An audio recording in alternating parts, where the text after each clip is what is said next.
You'll be glad to know we'll be on our best behavior today, Andy. We'll believe it when we see it. Yeah. It'll be much better than if we were in person and punching starts, you know, you have to intervene.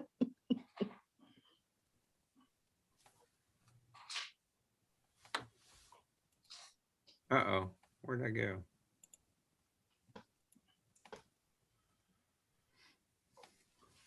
All right, it says we are live now, so we'll give it just a few more minutes of conversation, and we'll start right at 10:30. But we did want to go ahead and Did people pre-register for this or anything, or do you know?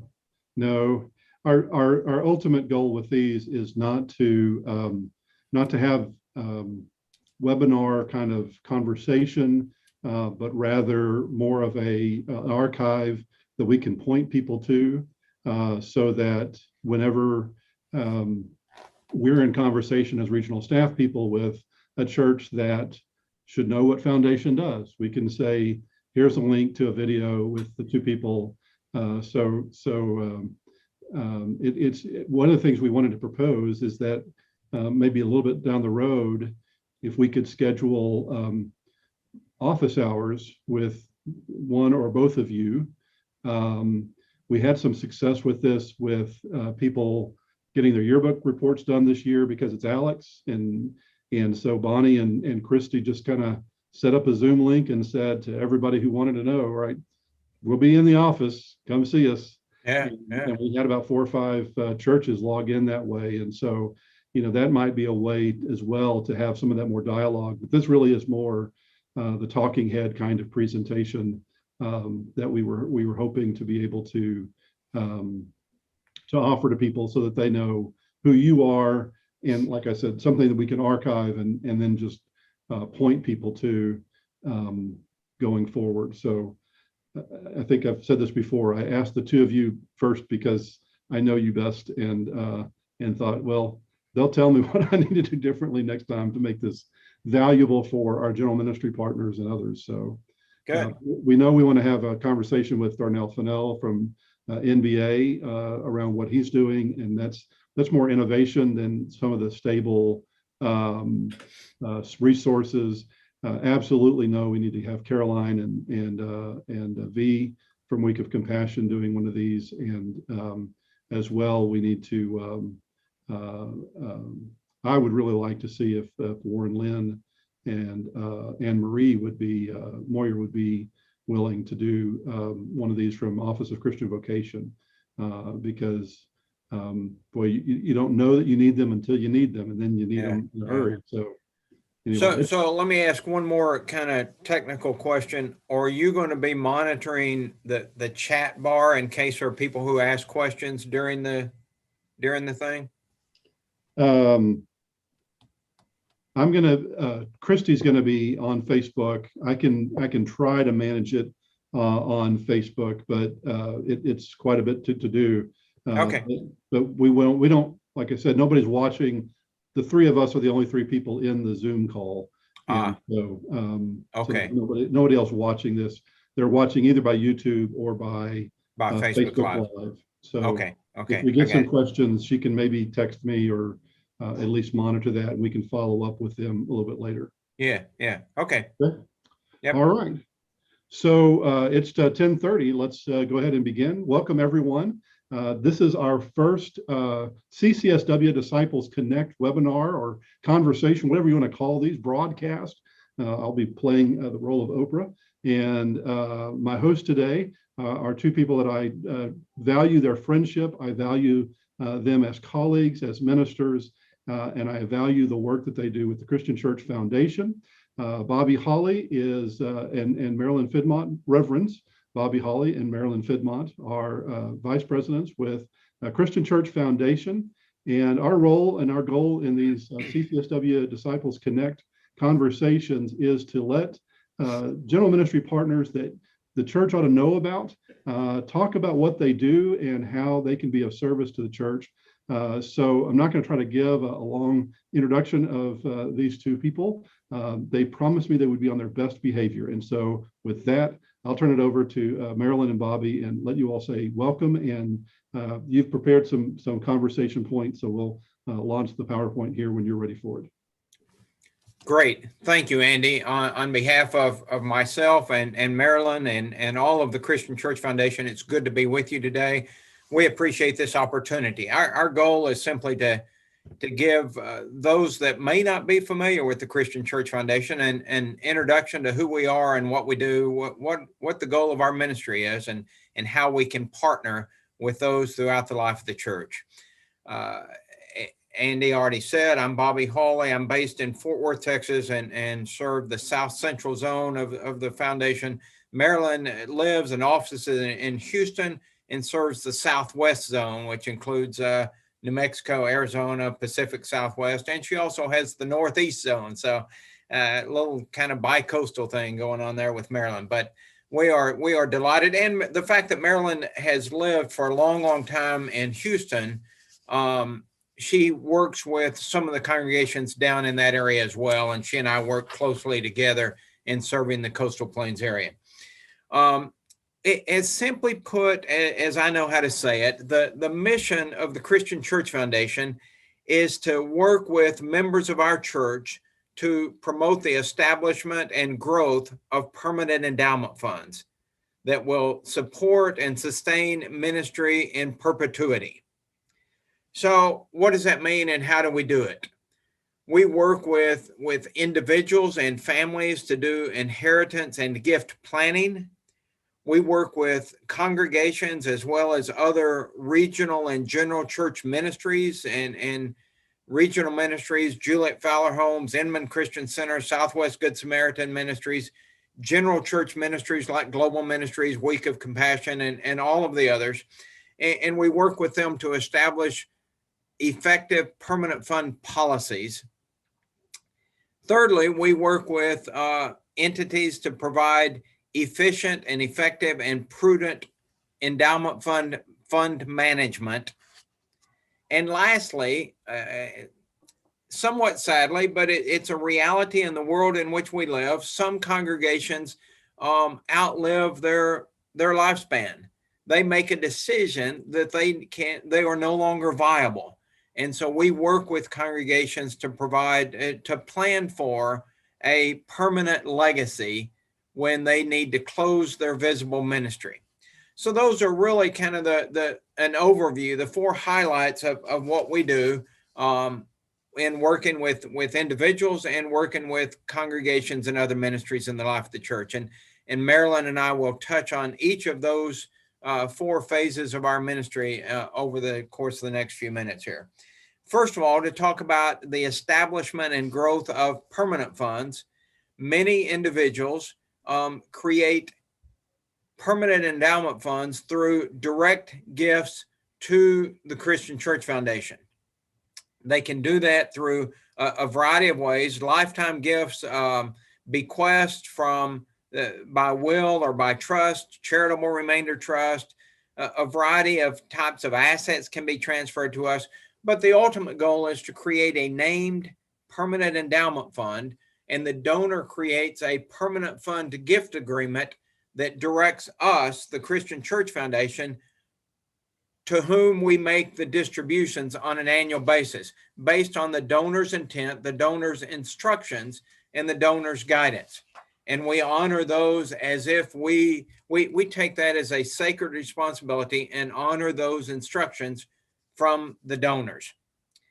I guess the next couple of things that I want to say, I'm going to kind of scroll through these fairly quickly, is yes, we manage a lot of money at the Christian Church Foundation. Currently, the Christian Church Foundation has somewhere north of $950 million under management. But our goal is to use those resources that have been entrusted to us to further the mission and ministry of the church. It's summed up in a quote by our president, Gary Kidwell, who said, "Our goal is moving money to mission." That's just what we do. We want to use the resources that are entrusted to us by donors to make mission and ministry in the life of the Christian Church Disciples of Christ possible. Hey, Bobby, can I interrupt you for a second? Absolutely. Can you give us one specific example of what that might look like? Just give us a scenario, or Marilyn, give us a scenario of what what a donation from a local congregation's perspective. What might that look like for them? Marilyn, you want to jump in? Yes, thank you, Andy. Good question. One of the things that congregations oftentimes consider is what the entirety of their assets. And so they may have some funds that have been sitting in a local account. They're not making much, and they realize that they have a real passion for outreach. We have congregations who create funds that when they take a certain distribution rate, they use those for their outreach purposes. And so it's not only to undergird a particular operating budget, but sometimes it's a specific entity or ministry within the life of their community, within the life of the church. So they figure out what is the best use of these dollars, because the dollars ultimately should impact lives, and they figure out how to do that. So it may be to create a special fund for local church outreach or for Week of Compassion, but it's a matter of getting those funds moved beyond just what they would think of would be their typical capacity. Right. So we have Bethany Christian Church down in Houston. I believe that they set up a fund that would benefit Week of Compassion every year. And so the way that would work, as I understood it, they raised, I want to say $50,000 that they invested in Christian Church Foundation. And then they don't draw out of that $50,000 each year, but rather they take a draw from the interest earned or the earnings of that each year. And that's part of what they give to Week of Compassion every year. Is that a fairly typical example of a church setting up this kind of foundation? I think that's right, Andy. There are a lot of congregations that, Week of Compassion is promoted a program called, I think it's Circle of Compassion. Is that right? That sounds right. Mm-hmm. I think it's a minimum of $10,000 and it's invested with the Christian Church Foundation. And then, as you said, the earnings from that every year go to back to Week of Compassion's operating budget, not the corpus, but the earnings every year. Individuals can do a Circle of Compassion gift for a permanent fund for only $1,000. We have that kind of partnership with a lot of general ministries, Disciples Men, Disciples Women, Black Endowment Fund, a number of different entities where an individual or a congregation can set up a named permanent fund specifically for that ministry. Mm-hmm. But an individual can also set up a named permanent fund, create a permanent fund gift agreement, and then name who they want the beneficiaries to be. So that could be their church's food pantry or their outreach department and the local ministries that they give to in the. Or who knows, it could be to benefit the region. Yes, thank you. Wouldn't that be great? I'd love it. Amen. Yeah, sure. Okay. I didn't mean to interrupt you. I'm sorry. I just wanted to. No. That's helpful. To think in specific examples. So that's great. Absolutely. And we'll get into a little bit more of that as we go along. Marilyn is going to focus on permanent fund policies in a little bit. And so that we'll get into some of that as well. Okay. I guess the other thing I want to say while we're on this topic of kind of moving money to mission, in 2 slides down the road here, skip over the next one. I just gave in the past comments, I said an individual can set up a named endowment fund for only $1,000. I use this illustration of the mustard seed because our focus, a lot of people think that you've got to be extremely wealthy to be a philanthropist, to make an estate gift or an endowment fund. We don't think that at all. You don't have to be extremely wealthy. You just have to be exceedingly generous. You have to be committed to generosity. And frankly, we think that is true of most people within the life of the church. So we and our partner ministries have intentionally set the minimums fairly low in order for people to be able to do that. In order to start a named endowment fund at the Christian Church Foundation, it only requires $1,000 minimum. in order to start making distributions from that fund, it requires $10,000. So again, and $1,000 fund or even a $10,000 fund distributing 4% is not going to distribute much. But when that's accumulated along with hundreds and thousands of other donors across the life of our church, it makes a difference. It Right. makes a big difference. So that's why we do that. We truly believe that asking people for money is about giving them permission, giving them the opportunity to participate in building up the kingdom. It's just that simple. Stewardship, including stewardship of accumulated resources, our legacy giving, is part of our responsibility. It's part of our discipline as faithful Christians. But specifically, when you're talking about stewardship, we don't just talk about at the Christian Church Foundation stewardship as it pertains to one's giving to the operating budget in their congregation. But we specifically talk about planned giving.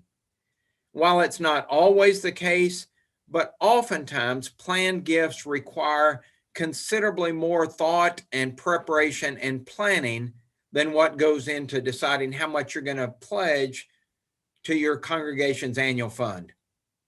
Sometimes people give from their brokerage accounts and they want to be tax smart about how to do that most efficiently. So they want to consult with a broker or an accountant.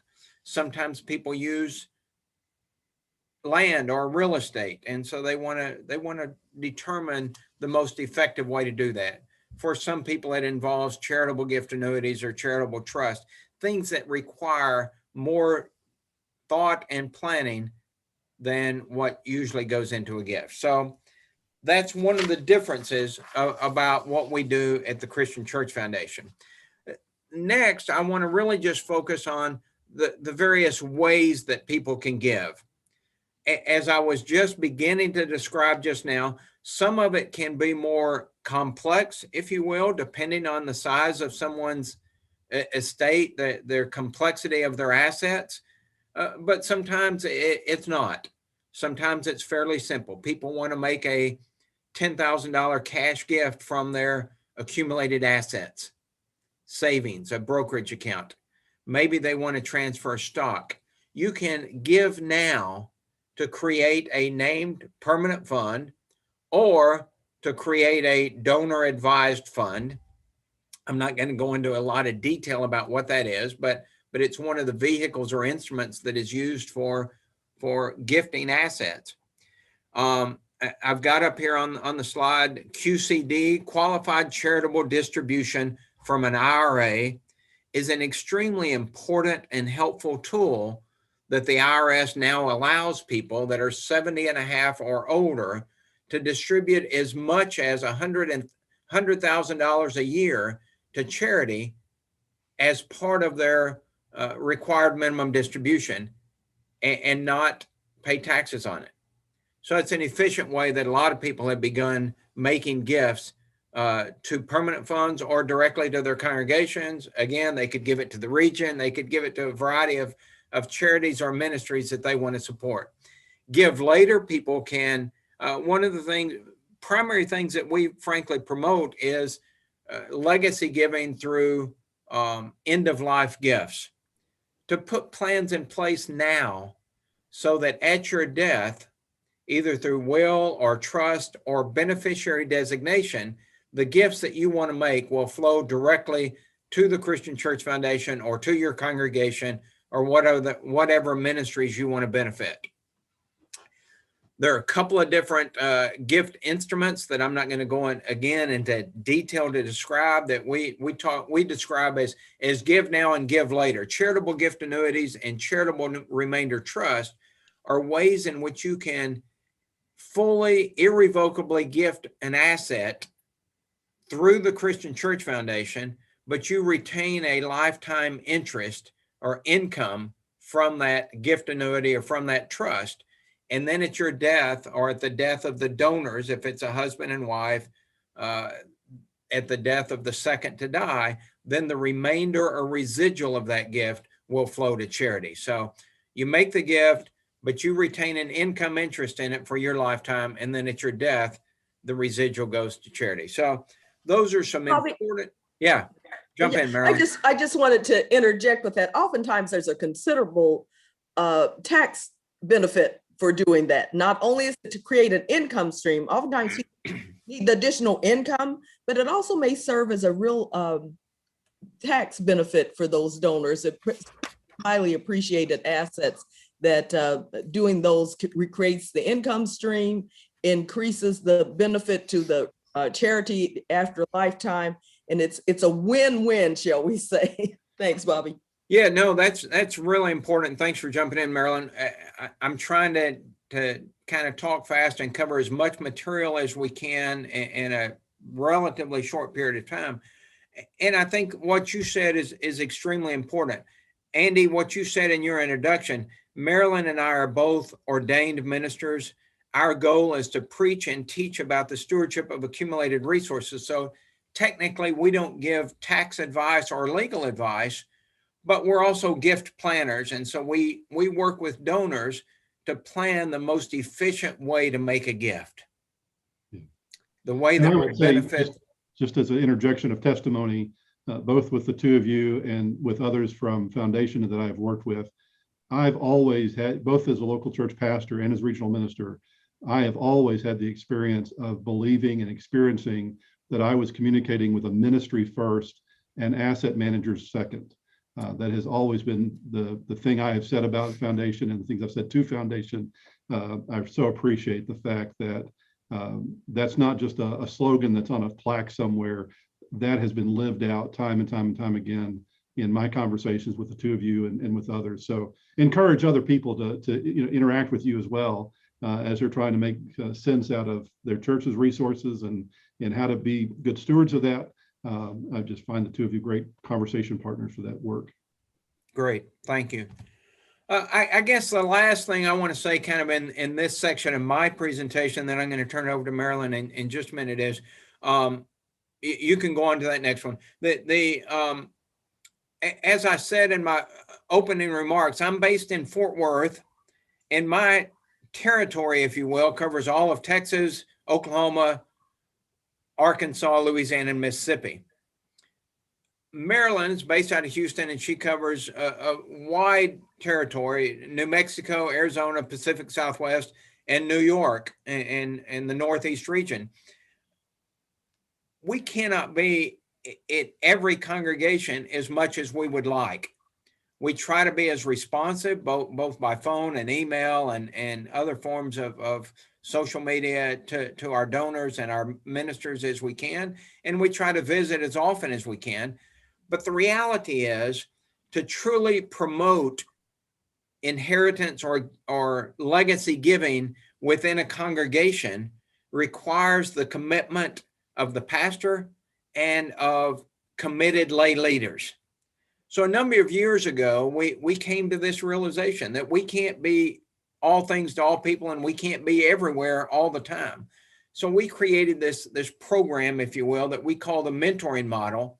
And it's a relationship-based way for congregations to invite and encourage individuals within your congregation to plan for a legacy, an end-of-life gift to benefit the congregation. It is a program in which lay leaders who are willing to say, I've included the church in my estate plan, and I hope you will as also. At no point in the program does anyone tell anyone else how much they should give or when they should give or how should they give, but it simply encourages people to include the church in a legacy gift plan.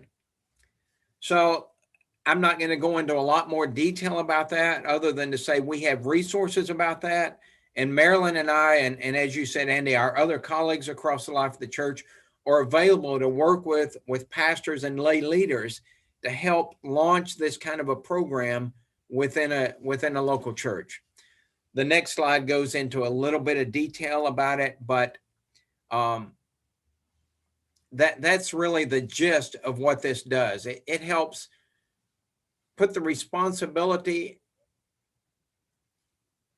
within the local leaders to ask for gifts, to promote the program, and to encourage follow-up. Great. The thing I'm going to pass the torch, so to speak, to Marilyn now.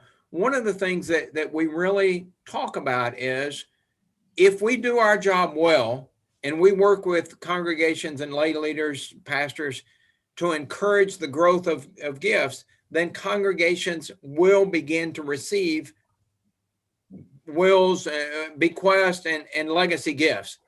So what do you do next? Marilyn? Thank you, Bobby. One of the major things that we talk about is what happens with the first big gift.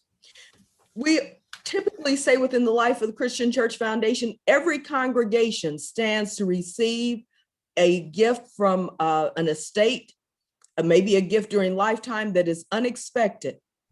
And you have some options with what you will do with that first gift. One is that you can have the biggest church fight you've ever had. You really can. This can be worse than a family feud. You can spend it. Often congregations will say, finally, we have the resources to pay off, to do this, to do that, to buy something. You can deposit it in a CD with the local bank and get that robust $2 or so a month, whatever it might be. Or better yet, you can have a policy in place that will direct that gift. And we always advocate, have the policy ahead of time so you know exactly what's going to happen when you receive that gift. You will know how it's going to be invested, you will know the distribution, and you'll know how to report it to the congregation or to the donor. And one of the things we always advocate is find those numerous ways to say thank you for that gift. But a policy is one of the critical issues in starting that process, so you don't have to worry about that church fight. So we're going to go on to the next one. We have available, as Bobby has mentioned, we have available some various samples of a permanent fund policy.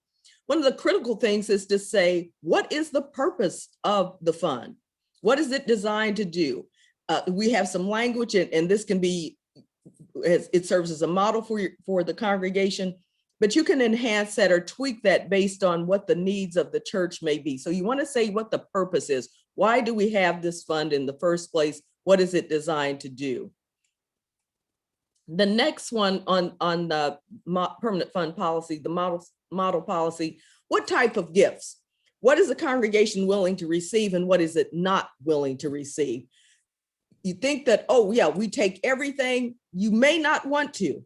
Oftentimes, particularly in cases of real estate, I've known a congregation here in the Houston area that received a sliver of land that is near our large airport, IAH, and they will never be able to do anything but pay taxes on it. So we advocate, think about what type of gifts you want to receive and what you can do with those gifts. Have endowment trustees. We talk about the role of those trustees, what they're responsible to do, how they report back to the congregation. An annual spending for ministry. Oftentimes we refer to the JIT rate, and that is established by Christian Church Foundation, established at a rate that is designed to reinvest, that we may make more than what you will want to distribute. So in other words, your corpus of your fund continues to grow. So you take a specific rate, you know what that's going to be. You try not to go over that so your fund will continue to grow. Amending procedures. One of the things that you want to have in place is periodically you look at a policy. You don't do this every year, but you do want to periodically review your policy and see if there's something that needs to be changed or amended. And finally, the termination component to the permanent fund policy. And that oftentimes happens if a congregation does come to the end of life, they have funds invested with us. And what will happen to those funds if the congregation ceases its visible ministry?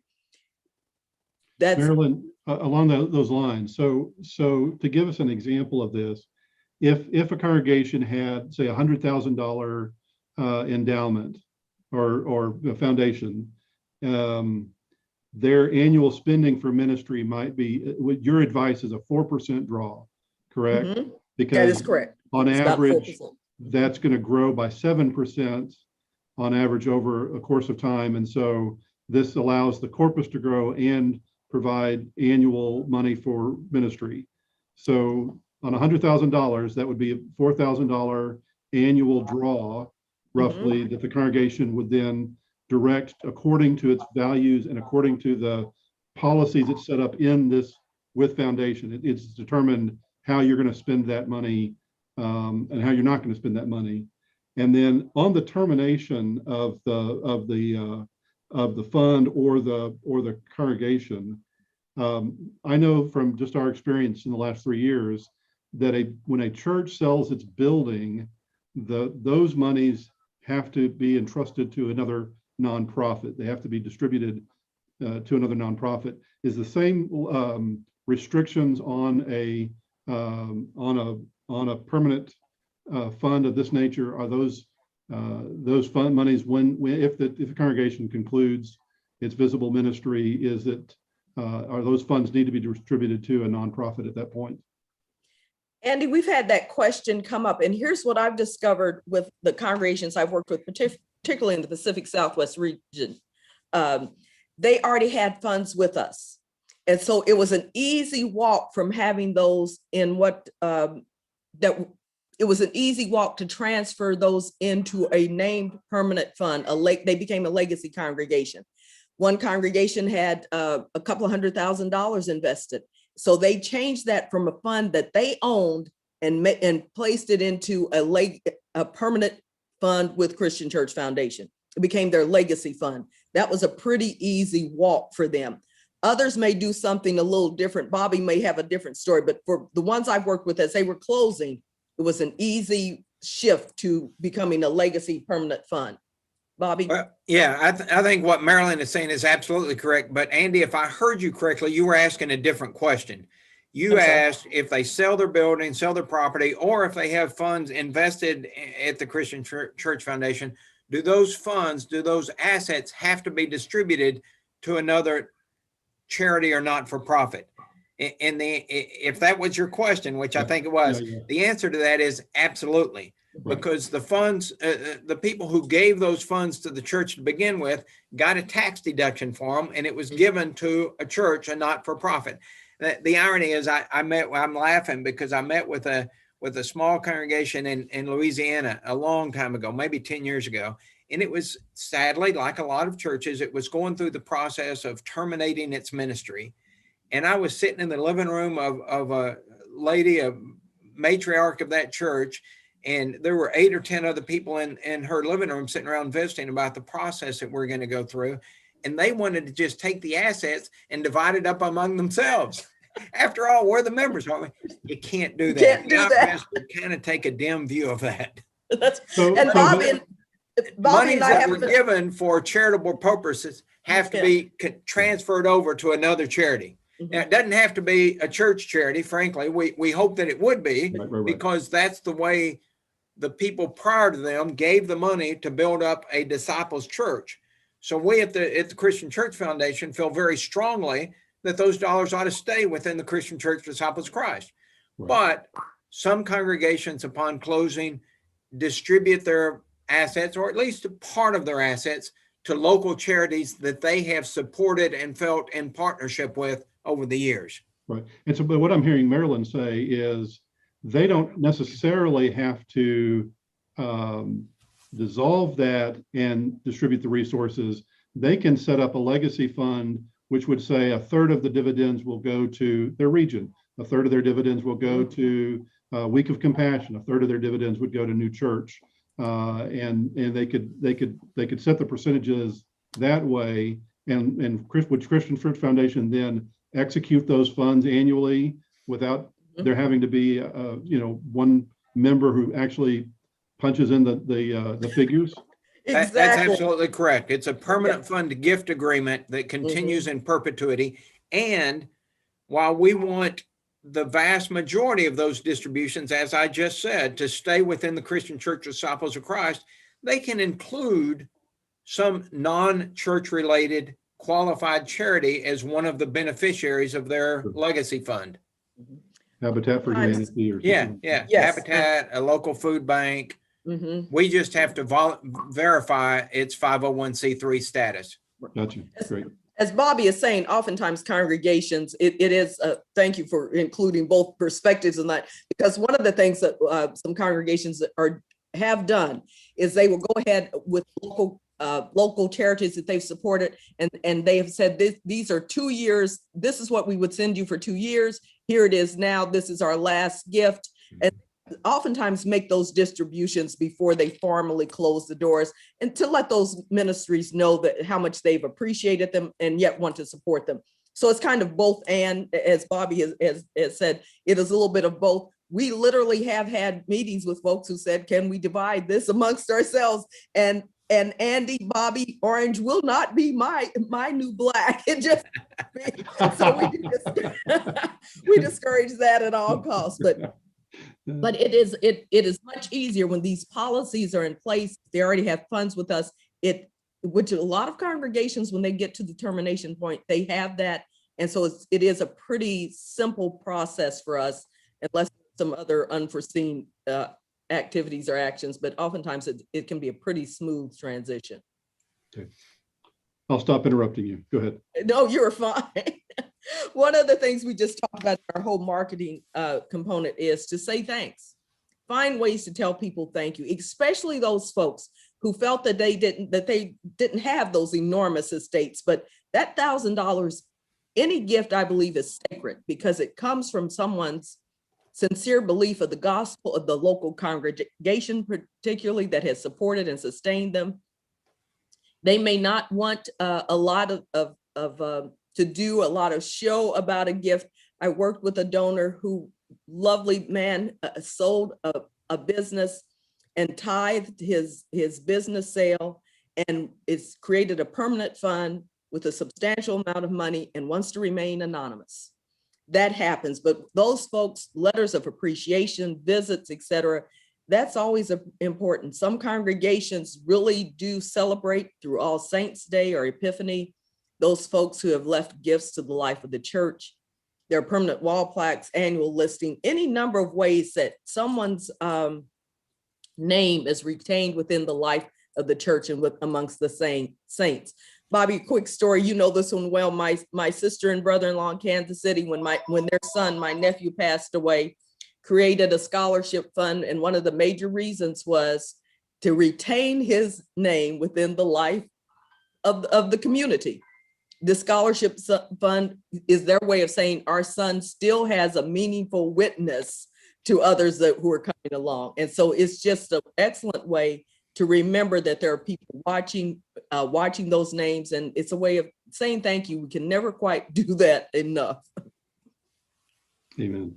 Absolutely, absolutely.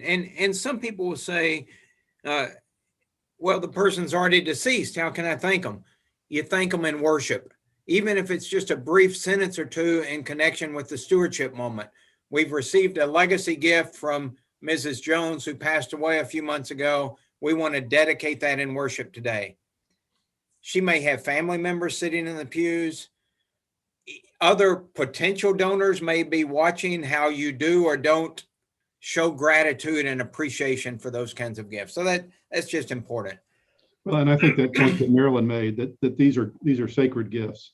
That's and right. So we are thanking the donors, but we're also thanking God when we do that. And Yes. expressing gratitude. I will say one thing, these letters of appreciation, I have had terrible handwriting my entire life. And so self-conscious about writing those letters and cards of thanks in my own hand. And I heard a fairly generous giver talk about the fact that his pastor has very poor handwriting, but how meaningful it is that he gets that card written in his pastor's own hand saying thank you. And so I want to encourage our pastors to, I'm not good about it. And so, it's a statement to myself as well to write those thank yous, not just the letters, but also that handwritten card that says, we appreciate you. So. Absolutely. I want to make another kind of shift in our conversation and talk about how it is that we manage endowment funds at the Christian Church Foundation. Marilyn alluded to this earlier when she was talking about the distribution from permanent funds. Our goal is to earn approximately 7.5%. We distribute 4 or 4.25%. And that way you're always putting money back into the corpus of the fund to mitigate the impact of inflation over time. Our twin goals, our investment philosophy is to always be distributing money to fund current ministries and retain a portion of the buying power of the dollar to mitigate the impact of inflation. That's just important, and that's the nature of a long-term strategy. That's different than a savings account or other types of investments that an individual or a congregation might have. Part of our investment strategy and part of our mandate, if you will, is governed by something called the prudent investor rule. In this slide that you have up there now, it has some bullet points. I'm just going to hit a couple of them, but the first one is really the most important. Sound diversification is fundamental and required of fiduciaries or trustees who manage these kinds of funds. Well, what does that mean? It means you should not take all of your assets and put them in CDs or bonds or fixed income. Now, that's not to say that you shouldn't have some fixed income as a part of your asset allocation. In the same way, you should not put 100% in aggressive growth stocks. There ought to be a level of diversification that helps mitigate some of the negative impact of fluctuations in the market over time. You have a responsibility to avoid unnecessary and unjustified fees and expenses. Trustees must balance production of current income against the protection of purchasing power. That again is what I said about you spend enough to fund current ministry, but not so much that you're decreasing the corpus of the fund over time.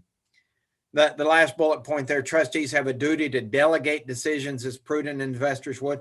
You need to trust the advice and counsel of professional managers. And while and I appreciate the fact that you said earlier, Marilyn and I are both ordained ministers, we talk about what we do first as ministry, but that's not to say at the Christian Church Foundation, we have, for lack of a better term, a whole slew of accountants in the back office. We have 6 or 8 accountants, and we have a consulting firm that helps us do the due diligence of overseeing effectively, efficiently, and prudently $940 or $50 million in assets that we hold as a sacred responsibility. And Bobby, go ahead, Marilyn. Oh, okay, Bobby, you may have it coming up, but one of the other things on the prudent investment rule and the trustees and their role and responsibility, one of the things we always do advocate for is that there's not a conflict of interest. There are any number of times that I've had some congregations, there's someone who has enough connections that they may be with another investment firm, et cetera. And sometimes that can be really dicey, really tricky for a congregation when they use someone so heavily connected to the congregation. When things go sideways, shall we say, when the market does something, then they feel badly. It's just one of those things where Christian Church Foundation is that honest broker, as we say. It's not someone who is so closely embedded with the church that you end up with any conflict. Bobby, I'm sorry. No. I think that's a great comment. And if I can just piggyback on that, one of the things you just said, we're not as closely invested in the local congregation, and yet we are intimately, our goals are aligned. We have our own endowment funds invested in the same funds that we encourage congregations to invest with in our funds. So we have mutual interest, and we have a sense of partnership with the whole church. Bobby and Marilyn, thank you. Within your own investment, the foundation's own investment philosophy, I would imagine that ethical investing not investing in companies that have a track record of abuse or I'm not sure what the right language here is. But can you say a little bit about that from Foundation's perspective? Marilyn, you want to take that or you want me to? Yes. One of the things, and we have become even, dare we say, our staff, particularly development staff, we are with ICCR, and Bobby, sometimes I can't get it all right, but for corporate responsibility and Interfaith Council on Corporate Responsibility. And if anybody wants more information about that, it's very simple to go to iccr.org. Go ahead, Marilyn. One of the things that we do is really, it allows us to be on point and up to speed. Our development staff has even gotten involved. We can look at some of the committees that deal with things about human trafficking, arms, Palestinian, Israeli issues, any number of issues that we say we want to have good resources. We want to have good returns, but not on the backs and at the expense of humanity. One of the funds that we just created, the Bostic Select Fund, and you can go on the web and look at that fund. It has some things that it screens against certain things. We vote proxies. That Gary Kidwell has been involved in letter writing to corporations who are doing some things that have negative impacts. We take that very seriously. We don't want to have good returns and at the expense of the least among us. Bobby, go ahead. No, I appreciate that. So there's two ways to do socially responsible investing. One is to try to have impact on the companies that you invest in by voting proxies, and as Marilyn said, letter writing, and as a shareholder to try to influence the board and influence the company. We do that with all of our funds across the board through ICCR, Interfaith Committee on Corporate Responsibility. And then we created the Bostic Select Fund, and it takes it a step further and takes a little bit of a different track. It is still votes proxies on a lot of the shares that we own and those investments, but we also made a decision. And part of this came about as a result of some input from some of our current and potential investors.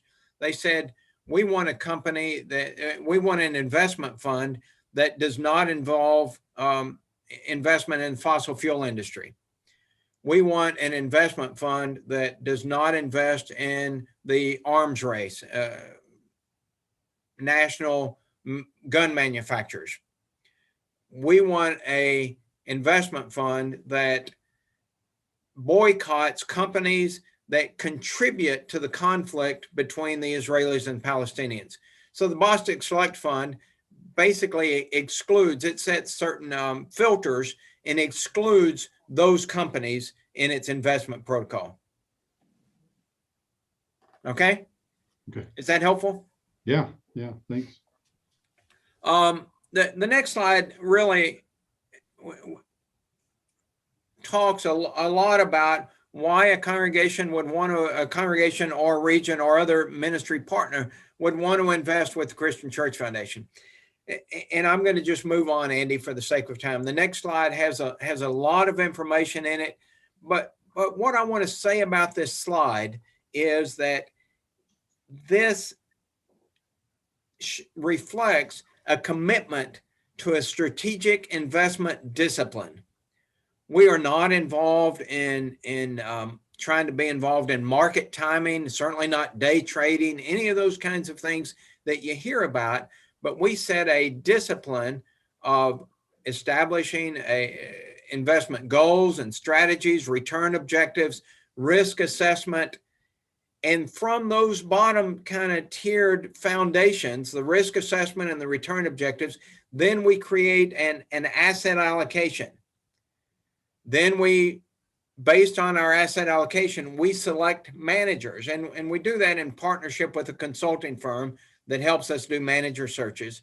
And then we monitor and oversee the performance of those managers over time.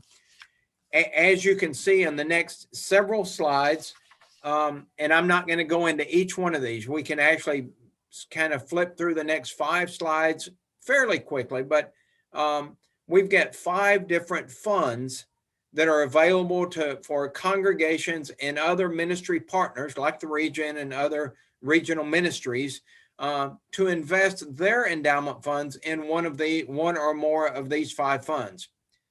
So the investor, the congregation, or the individual or the entity that's creating their own investment with foundation would choose which of these funds to put their money into? That's correct. Now, I want to correct one thing. You said that the congregation or the individual.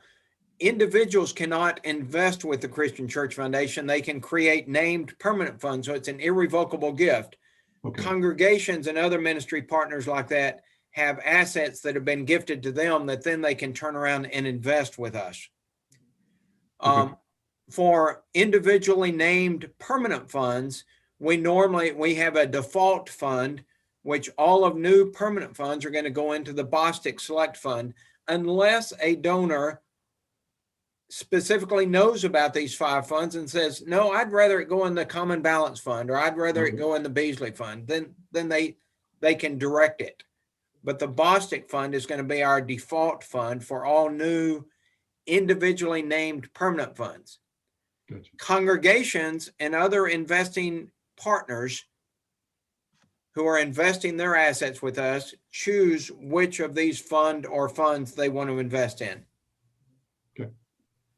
And some of that, Andy, as you know, is based on their tolerance. There are some folks, as you look at these pie charts and how the funds are allocated, some of this is based on their tolerance. Some of it, as Bobby mentioned with our Bostic Fund, was a specific need and requests by investors, but some of it is really based on, with the long-term strategy, they're willing to say, okay, when the market is fabulous and the Beasley Fund is soaring, yes, that looks good. They're also sometimes willing to, 2008 comes along and we do a Maylocks moment, shall we say, but yeah, part of it is based on what their tolerance or what they feel their objectives are. Many congregations have money invested for different reasons in more than one fund because they want it to do, they have a they want to accomplish. Well, I could see, for instance, you mentioned some of the commitments, the values, and I don't question those on the Bostic Fund, but particularly around fossil fuels, that's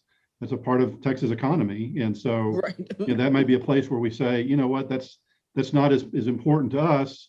We're going to invest in Beasley or Campbell or one of the other funds, and sure.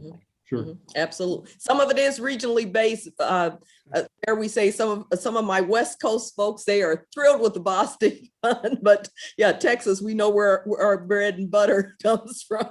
But I've been surprised about how many new investment accounts here in Texas and Oklahoma, which is also heavily invested in the oil industry, have moved assets into the Bostic Fund. So, but that's the value of being able to do this, is you look at the values that are undergirding those funds and able to make choices based on your own values as well. That's right. That's exactly right. Great. Yeah. Are we ready to move on? So yeah, the next slide really is just, it's based on our fund returns as of 12/31 of 2020. So the end of last year, you can see the 1 year ending in 12/31, the Common Balance Fund had a return of 10.8%, the Beasley Growth Fund 11.5%, and read on down there. And then you can look off to the right and see what the 3, 5, and 10-year averages were. I met with a group of trustees recently, and they were a little bit confused by that. So what is this Morningstar Moderate Fund? Well, the Morningstar, many people are familiar with, is kind of a benchmark by which we do comparisons to say, how are our funds performing in relation to the rest of the investment universe, if you will. So that Morningstar Moderate Fund is the one that's most closely aligned with the allocation in our Common Balance Fund. The Morningstar Growth Fund is the one that's most commonly aligned with the Beasley, and on down the list. So that's just for our viewers today to look at and consider, partly in terms of their planning strategy, but just to see, while it's important to be, I think, invested with the Christian Church Foundation because of our faith and because of our church partnership, we don't put returns as a secondary issue, if you will. Our goal is to have as good a returns as you can find anywhere in the market. Thanks. That's helpful. The last couple of slides, I'm going to pass it back to Marilyn, and we've alluded to this earlier in our conversation a time or two, but talk a little bit about legacy congregations. Thank you, Bobby. A reality is this: not all congregations will continue their visible ministry. Other than our people, our folks who have been faithful and sat in those pews for numerous years, the other major assets we may have, or whatever funds are still left in the church coffers and the church building. What happens when a congregation decides to close? One of the things I would advocate is do not just give it away. There are congregations, disciple churches, who literally had their final worship service and gave the keys of the church, turned it all over to another worshiping entity.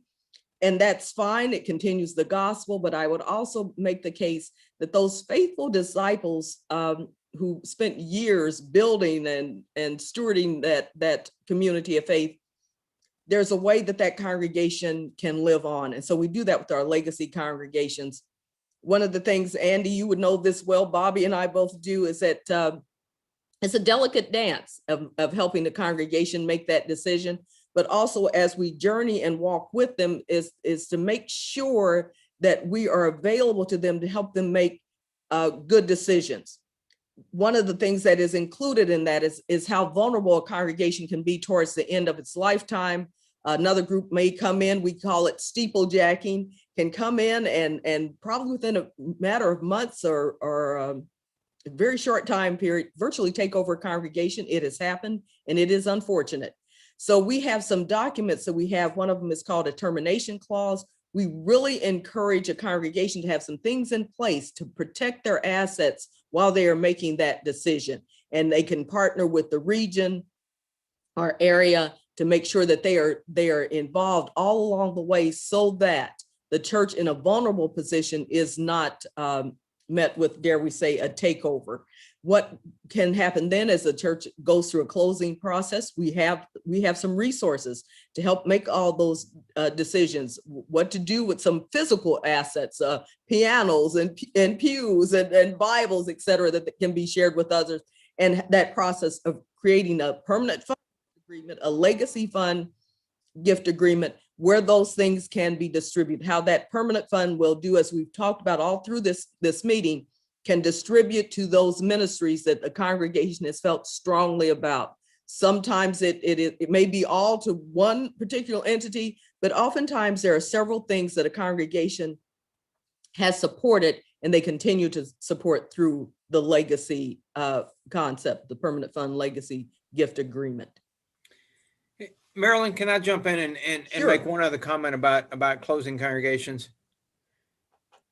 I think one of the things that happens inevitably at the end of a congregation's lifetime is sometimes there becomes some anger and some contention. There's a lot of grief over losing a congregation, over a congregation's death. And they blame the minister, they blame the region or the general church that we didn't do enough for them to help them. Why weren't you there when we needed you? Our role oftentimes that Marilyn and I and our other colleagues play is to be pastors to them and listen, but then to also guide them. And we direct them to help make their legacy gift agreement in such a way that reflects their history. If they historically gave to Juliet Fowler Homes and Global Ministries and made a gift to the region every year, if the region helped fund the starting of that congregation, it would be appropriate to include the region in their legacy gift agreement. But ultimately our role is to listen and help them sort that out. I oftentimes think, we sometimes know why a congregation closes, the old changing neighborhood syndrome, or a rural congregation in a small town that is literally the town itself is dying and and the population is moving away. But some of you know, my wife is a nurse and a nursing professor, and I learned the term about medicine called idiopathic. I love that word. I just think it's funny. But sometimes that's true of congregations in their closing days. And all that means is really, we don't know. We cannot come up with an accurate diagnosis to know the cause of this disease. And that's sometimes true of churches. It is just part of their life cycle that they're going to die and they're going to close. So our role as pastors and as the foundation is to walk with them in that journey and to grieve with them when the time comes. The other thing that I've experienced, and it's sitting there as dare we say, not only as one of the pastors, but sitting a little further away from their history, is when we open those questions and they begin to tell their history and see the possibility of how that history is being birthed again with this legacy fund. It's been amazing to me to see the joy that comes to know that even though they may not gather, and some of them periodically gather, as you know, have a little reunion time annually, but to know that they still have that resurrection, that new life has come. And when they get to sit and tell those stories and talk about, well, we can give something to Week of Compassion or to the region or to the campsite, it is reinvigorating for them that they do see that on.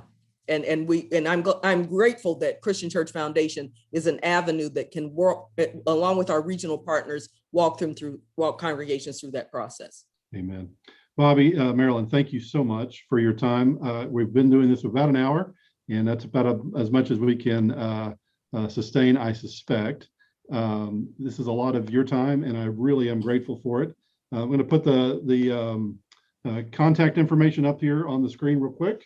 You can reach Bobby Hawley at bhawley@ccf.disciples.org and Marilyn Fiddmont at mfiddmont@ccf.disciples.org. Closing words, Marilyn, you're muted on my end, friend. I'm so sorry. You have to take the T off the Fiddmont. They didn't give.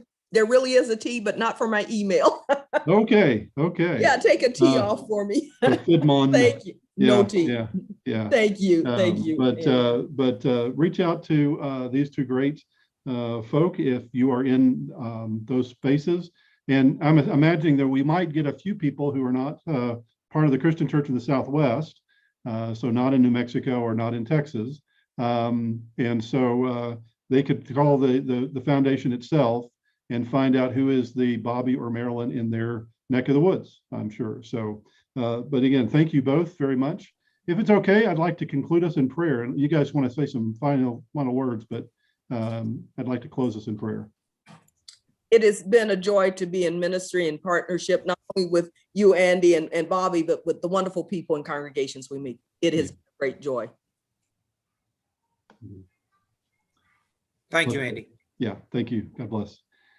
Loving God, we thank you for the work that you have entrusted to our hands. I thank you for these two faithful stewards and servants of your church, for Marilyn, for Bobby, for their joy, for the joy that they have in friendship with one another and the ways in which their friendship informs the collegiality in the life of our church, for the Christian Church Foundation, for the ways in which it demonstrates faithful stewardship, ethical investment, a vision for the future, and capacity to think about the present. We give you thanks. We pray that you watch over their ministries, watch over the Christian Church Foundation, and allow all of us to work together for your glory. And that what we do and say points to your grace. We love you, O God. We place our lives in your hands. In Christ's name we pray. Amen. Amen. Thank you. Friends, thank you so much. Take care.